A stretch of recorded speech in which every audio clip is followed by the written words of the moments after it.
बच्चों, आज हम पढ़ने वाले हैं पाइथन। पाइथन इज बहुत ही सिंपल लैंग्वेज है। ये आप इसको आसानी से सीख सकते हैं, कोई भी सीख सकता है इसको। जिसने पहले प्रोग्रामिंग लैंग्वेज नहीं भी पढ़ी हो वो भी इसको इजीली समझ सकता है। पाइथन भी एक ऐसी प्रोग्रामिंग लैंग्वेज है जो किसी भी फील्ड के लिए, किसी भी वेब एप्लीकेशन के लिए, किसी भी एप्लीकेशन के लिए हम उसको यूज कर सकते हैं। बेसिकली है क्या पाइथन? पाइथन बिल्कुल वैसे ही है जैसे कि कोई सिंबॉलिक लैंग्वेज होती है। जैसे कि अर्ली ह्यूमंस थे, उनकी कुछ सिंबल ऐसे कुछ बने रहते थे इस टाइप से, तो वो उसकी हेल्प से ही कम्युनिकेट करते थे। ऐसे ही यहाँ पे भी किसी प्रोग्रामिंग लैंग्वेज का मतलब है कि प्रोग्रामिंग लैंग्वेज कोई भी लैंग्वेज के जैसे कि सपोज ABCD का यूज हम करते हैं, सबको पता है, ठीक है। ABCD सबने पढ़ी हुई है, तो इसका हम यूज़ करते हैं किसके लिए? लैंग्वेज के लिए, इंट्रैक्शन के लिए। ऐसे हिंदी में क ख ग होते हैं, हिंदी में क ख ग होते हैं, वो भी एक लैंग्वेज है, इसकी हेल्प से ही हम समझते हैं। ऐसे ही प्रोग्रामिंग लैंग्वेज भी होती है, उसकी हेल्प से हम कंप्यूटर को कुछ इंस्ट्रक्शन देते हैं, उसकी हेल्प से, ठीक है। अब क्या इंस्ट्रक्शन देनी है ये हमको ही पता होना चाहिए। पाइथन जस्ट एक मीडियम है, जस्ट एक लैंग्वेज है। जैसे कि हम कोई भी लैंग्वेज का यूज करते हैं अपने कुछ भी अपनी शो करने के लिए, अपना जो हमने सोच है हमारी उसको डिस्प्ले करने के लिए कोई भी लैंग्वेज का यूज करते हैं, नहीं उसको इंटरप्रेट करने के लिए। ऐसे ही प्रोग्रामिंग लैंग्वेज का हम यूज करते हैं कंप्यूटर को इंस्ट्रक्शन देने के लिए। बेसिकली ये आप बिल्कुल ध्यान रखेंगे, और बहुत ही ज़्यादा इजी है पाइथन। आप इसको इजीली समझ सकते हैं और इसमें प्रोग्राम भी बना सकते हैं। जैसे कि यहाँ पे भी लिखा हुआ है, इट इज़ स्पेशल लैंग्वेज। ये एक स्पेशल लैंग्वेज है जिसकी हेल्प से हम कंप्यूटर से कम्युनिकेट कर सकते हैं। ये टर्म आप इसमें याद रखिए जब भी आप प्रोग्रामिंग लैंग्वेज की बात करें। अब हमें कम्युनिकेट किसके साथ करना है? कंप्यूटर्स के साथ। Okay, now how will do that? Yes, how will do that? आप भी सोच रहे होंगे हम इसको कैसे करेंगे। अब देखिएगा आप कैसे करेंगे, I will tell you how. जैसे कि पाइथन पढ़ने से पहले आपको ये पता होना ज़रूरी है कि बहुत सारी प्रोग्रामिंग लैंग्वेज होती हैं, जैसे जावा है, रूबी है, C# है, PHP है, और भी इससे पहले बहुत सारी लैंग्वेज आप सुना होगा, आपने नाम भी सुना होगा। जावा स्क्रिप्ट में बहुत सारे गेम्स डेवलप होते हैं, ठीक है, सुना भी होगा आपने। ये सब भी प्रोग्रामिंग लैंग्वेज ही है। ऐसे ही पाइथन भी एक लैंग्वेज है जो अभी कुछ दिन पहले, कुछ साल पहले ही इसको इन्वेंट करा गया। अब हम पाइथन प्रोग्रामिंग की बात कर रहे हैं। प्रोग्राम होता क्या है? प्रोग्राम से ही तो प्रोग्रामिंग करेंगे। प्रोग्राम कुछ नहीं होता। प्रोग्राम का मतलब है कि आप इंस्ट्रक्शन देना है आपको कंप्यूटर को कुछ स्पेशल टर्म्स में। जैसे कि कुछ इंस्ट्रक्शन देंगे, जैसे कि सपोज एक पाइथन प्रोग्राम ही ले लीजिए आप। कोई नंबर 1 एक वेरिएबल है। वेरिएबल क्या होते हैं हम आगे इसको डीपली पढ़ेंगे। नंबर 1 लिया, उसके अंदर जैसे हम अलजेब्रा पढ़ते हैं ना, उसमें एक्स और y और ये सब इस टाइप से कुछ वेरिएबल लेते हैं। ऐसे ही यहाँ पे हमने कोई वेरिएबल ले लिया num1, फिर num2 ले लिया हमने कोई वेरिएबल, उसका भी हम यूज कर सकते हैं। कोई भी वेरिएबल आप चूज कर सकते हैं, कोई ज़रूरी नहीं है कि आपको बिल्कुल यही सब यूज करना है। ओके, अब जैसे कि पाइथन प्रोग्राम ही है, ये बिल्कुल सिंटैक्स पाइथन प्रोग्राम का ही है, लैंग्वेज है उसी की, पाइथन की लैंग्वेज है जो हम कर रहे हैं, प्रोग्राम लिख रहे हैं किसका? सम ऑफ 2 नंबर्स। अब देखिए इस सम के अंदर इन 2 नंबर्स की वैल्यू आ जाएगी। इन 2 नंबर्स की वैल्यू क्या है? 10 + 20, ये इस सम के अंदर आ जाएगी। दैट मीन्स सम की वैल्यू क्या आ जाएगी? 30। अब ये तो कैलकुलेट कर लिया 30। अब उसको प्रिंट कैसे करना है? With the help of this print function. ठीक है, अब ये प्रिंट फंक्शन क्या होता है? ये कीवर्ड होते हैं कुछ फिक्स जो हम यूज करते हैं। ये उसकी लाइब्रेरीज में पहले से स्टोर है कि एक प्रिंट है जो स्मॉल लेटर्स लोअर केस में लिखा जाता है। उसका मतलब है कि आउटपुट देना है हम आपको। अब यहाँ पे आउटपुट दे रहे हैं, ये किस वेरिएबल का आउटपुट दे रहे हैं? इस वेरिएबल का आउटपुट दे रहे हैं। अब ये कैसे लिखेंगे ये भी हम सब पढ़ेंगे आगे। इसके बाद है इनको अब इन्वेंट किसने करा? पहले हमें ये भी पता होना ज़रूरी है कि पाइथन के इन्वेंटर कौन है। ये है गिडो वैन रोसन, और इन्होंने ही पाइथन को क्रिएट करा है। और कब करा है? 1991। Now features of Python. Yes, it is very easy language. ठीक है, कोई भी जनरल पर्पज प्रोग्रामिंग लैंग्वेज है ये। इसको किसी भी पर्पज़ के लिए हम यूज़ कर सकते हैं, जैसे कि मैंने पहले भी बताया था। ये किसी भी ऑपरेटिंग सिस्टम पे हम यूज़ कर सकते हैं, किसी भी मशीन पे हम इसको यूज़ कर सकते हैं। ऑपरेटिंग सिस्टम आपको पता ही होगा क्या होता है। Operating system is a mediator, वो एक मीडिएटर है हमारे और आपके बीच में, हमारे और कंप्यूटर के बीच में, ठीक है। हमारे और कंप्यूटर के बीच में एक मीडियम है, वो क्या है, ऑपरेटिंग सिस्टम। पाइथन का बहुत ही इजी सिंटैक्स होता है, कोई भी यूजर फ्रेंडली वर्ड्स हम इसमें चूज कर सकते हैं। यहाँ पे आप आगे देखेंगे बहुत, इट इज़ केस सेंसिटिव। यहाँ पे स्मॉल पी अगर हम कैपिटल पी लिख रहे हैं या फिर स्मॉल पी लिख रहे हैं, उस दोनों की वैल्यू अलग अलग कंप्यूटर समझेगा। इस कंप्यूटर की इसकी लेटर की वैल्यू अलग होएगी और इसकी अलग होएगी, okay.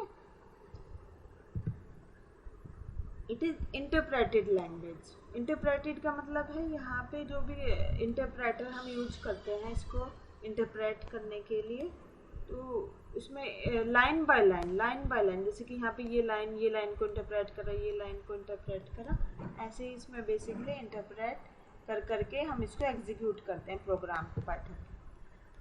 It is free to use. यहाँ पे हम ओपन सोर्स लैंग्वेज है ये, ठीक है। इसमें हम कुछ भी चेंज करना चाहें, कुछ नई चीज़ें ऐड करना चाहें तो वो भी हम इसमें ऐड कर सकते हैं इजी। अब इतना सब कुछ हम करते हैं किसके लिए, एप्लीकेशन होंगी इसके कुछ। पाइथन का यूज़ कहाँ पे है बेसिकली हमको ये भी पता होना ज़रूरी है। इसका यूज़ होता है बेसिकली वेबसाइट्स बनाने एंड डेवलप करने की। क्या गेम, सब लोग गेम खेलते हो ना, वो सब किस में डेवलप होते हैं, पाइथन में। रोबोट्स की प्रोग्रामिंग, जो रोबोट आपने देखे होंगे, कुछ रोबोट्स होते हैं, ह्यूमनॉइड रोबोट भी है, जैसे सोफिया है, उसको कैसे काम करना है वो सब एक प्रोग्राम बना के रखते हैं पहले से कि ये सोफिया ये काम करेगी। जैसे कि कंप्यूटर से कनेक्ट है, यहाँ पे प्रोग्रामिंग कर रहा है, वैसे ही ये परफॉर्म करेगा। जैसे इंस्ट्रक्शन वहाँ पे देंगे कि तुम फॉरवर्ड चलो तो फॉरवर्ड चलेगा, बैकवर्ड कहेंगे तो बैकवर्ड चलेगा, ऐसे इसमें होता है। इसके बाद इसका मेन यूज़ क्या है, साइंटिफिक कंप्यूटेशन में इसका। यह साइंटिफिक कंप्यूटेशन में इसका बहुत बड़ा रोल है। हम बहुत सारी वेदर फोरकास्टिंग की जितनी भी कैलकुलेशन करते हैं वो भी सब इसकी हेल्प से ही करते हैं। आर्टिफिशियल लैंग्वेज, आप आर्टिफिशियल इंटेलिजेंस आपने सुना होगा, आर्टिफिशियल एआई, ठीक है। एआई क्या होता है, AI is just like a human, ठीक है। ह्यूमन की तरह जब मशीन बिहेव करना शुरू कर देती है तो उसको क्या बोलते हैं, आर्टिफिशियल इंटेलिजेंस। हमारी इंटेलिजेंस तो नेचुरल है, लेकिन मशीन की अगर कोई इंटेलिजेंस है तो वो आर्टिफिशियल। उस आर्टिफिशियल इंटेलिजेंस को डेवलप करने के लिए एप्लीकेशन किस में लिखे जाते हैं, पाइथन में लिखे जाते हैं। एप्लीकेशन मतलब प्रोग्राम होता है, एप्लीकेशन भी जस्ट एक प्रोग्राम बना देते हैं, सेट ऑफ प्रोग्राम को ही हम एप्लीकेशन कहते हैं। अब पाइथन में कुछ वेरिएबल्स हमने यूज करा था स्टार्टिंग में, आपने देखा था कि वहाँ पे कुछ ऐसे num1 यूज कर लिया था, ऐसे हमने आपको बताया था। वो सब कैसे आपको डिफाइन करना है ये सब हम इसमें देखेंगे कि कौन कौन से वेरिएबल हम यूज कर सकते हैं। पहले हमें ये पता होना ज़रूरी है पर वेरिएबल होते क्या हैं। वेरिएबल एक कंटेनर के जैसे है जिसमें हम वैल्यू को कभी भी स्टोर कर सकते हैं, ठीक है। एक कंटेनर है, जैसे कि आप हमारे घर में हमारी मम्मी बहुत सारा सामान लाती हैं, कुछ भी ग्रोसरी का सामान है या फिर कुछ भी आप फूड आइटम्स आप घर में लाते हैं तो उनके लिए किसका यूज़ करते हैं, हम इन कंटेनर्स का यूज़ करते हैं, ठीक है। इस टाइप से कुछ भी कंटेनर हम यूज कर सकते हैं। ऐसे ही जस्ट पाइथन में भी बिल्कुल ऐसे ही होता है कि कोई भी वैल्यू है उसको, उसमें क्या वैल्यू है ये एक कंटेनर के अंदर स्टोर है। एक्स की यहाँ पे ये वैल्यू कंटेनर के अंदर स्टोर है। वाई की भी एक वैल्यू हो सकती है, वाई एक वेरिएबल है, उसकी भी वैल्यू क्या है, यहाँ पे 2 है, उसकी वैल्यू 3 भी हो सकती है, 2 भी हो सकती है, कुछ भी हो सकती है जो आप चाहें। वेरिएबल एक जस्ट एक खाली डब्बा है, उसके अंदर आप बहुत सारी वैल्यूज़ रख देंगे। अब वो वैल्यूज़ कैसे रखी जाएंगी ये हम आपको बताने वाले हैं, हाउ, ठीक है। इसमें जैसे कि हमने बताया कि स्टोरेज लोकेशन होती है, उन्हीं को ही हम वेरिएबल कहते हैं, ठीक है। स्टोरेज करने की लोकेशन को ही वेरिएबल कहते हैं। इसमें क्या कुछ नहीं होता कि रैम होती है ना कंप्यूटर में, रैंडम एक्सेस मेमोरी, उसके अंदर ही स्पेस होता है, उसमें वो वैल्यू जस्ट टेम्पररी सेव हो जाती है, इनिशियलाइज कर देते हैं उसको। अब इनिशियलाइज कैसे होता है, किसकी हेल्प से होता है, with the help of assignment operator. ये चीज़ ध्यान रखिए, हम इसको इक्वल टू बोलते हैं ना, बस सिंपल ऐसे ही लिखना है जैसे मैथ्स में लिखते हैं, वैसे ही इसमें वैल्यू असाइन कर देंगे जस्ट इक्वल टू 5। तो क्या होगा, जो ये गलत लिखा गया गलती से हमसे, ये वैसे 5 है, value 5 is assign to a variable A. Suppose यहाँ पे ए के अंदर क्या वैल्यू है 5, तो 5 + 10 कितना हो गया 15। तो यहाँ पे बी की वैल्यू क्या हो जाएगी 15। With the help of assignment operator we can assign an value. अब एक चीज़ और यहाँ पे हम देखेंगे, जैसे कि यहाँ पे कुछ भी हम वैल्यू स्टोर कर सकते हैं। कोई यहाँ पे स्ट्रिंग हो सकती है, स्ट्रिंग क्या होती है हम आगे पढ़ेंगे। कोई नंबर्स भी हम स्टोर कर सकते हैं, और कोई सीक्वेंस भी हो सकती है, कोई लिस्ट भी हो सकती है, कोई सीक्वेंस ऑफ एलिमेंट हो सकते हैं, सीक्वेंस ऑफ आइटम हो सकते हैं। जैसे कि हम लिस्ट बनाते हैं ना कोई भी सामान की लिस्ट, वैसे ही यहाँ पे भी हम सीक्वेंस डेटा टाइप का यूज करते हैं, आगे हम पढ़ेंगे इसको। ये सब वेरिएबल है, नेम, नम और सीक्वेंस, ये सब वेरिएबल है एंड दीज आर वैल्यूज। अब वो वेरिएबल नेम लिखने के भी कुछ रूल्स होते हैं। कौन कौन से रूल्स होते हैं वो, कि कोई भी वेरिएबल कभी भी इस अंडरस्कोर से कोई भी वेरिएबल इस अंडरस्कोर से इनिशियलाइज नहीं होगा। जैसे कि अंडरस्कोर है, स्टार्ट अंडरस्कोर से ही होगा सिर्फ, इसके अलावा और किसी भी स्पेशल कैरेक्टर से इनिशियलाइज नहीं होगा। कभी भी वो किसी नंबर से स्टार्ट नहीं होगा, और कोई भी वो कीवर्ड ही नहीं होगा। कीवर्ड कौन से होते हैं, जैसे कि प्रिंट उसके अंदर पहले से ही स्टोर है कि भाई इस प्रिंट का काम है आउटपुट देना, इसको आप किसी भी वेरिएबल के नेम में आप इसको नहीं डाल सकते। तो आप क्या दो चीज़ें ध्यान रखेंगे, स्टार्ट विद लेटर और अंडरस्कोर ओनली। कोई भी लेटर होगा या फिर कोई अंडरस्कोर होगा, बस। ओनली नंबर्स हो सकते हैं, लेटर्स हो सकते हैं, और कुछ भी हो सकते हैं, बस अंदर कुछ भी हो सकता है। बाहर आप सिर्फ लेटर लिखेंगे, या तो बिग ए या फिर स्मॉल ए टू जेड कोई भी ले सकते हैं, स्मॉल ए टू जी कुछ भी ले सकते हैं। स्टार्टिंग की बात करें हम, ये स्टार्टिंग में ये सब नंबर ले सकते हैं। उसके बाद हम कोई भी नंबर ले सकते हैं, और बस अंडरस्कोर भी ले सकते हैं, और कोई भी ये बात ध्यान रखिएगा कभी भी हम नंबर्स का यूज नहीं कर सकते। अब हम देखेंगे कौन कौन से वैलिड नंबर्स होते हैं। जैसे कि आपने यहाँ पे देखा, इसको हम ध्यान से देखेंगे। यहाँ पे अंडरस्कोर का यूज कर रहा है, दैट मीन्स कि अंडरस्कोर से हम इनिशियलाइज कर सकते हैं, ये बिल्कुल वैलिड है।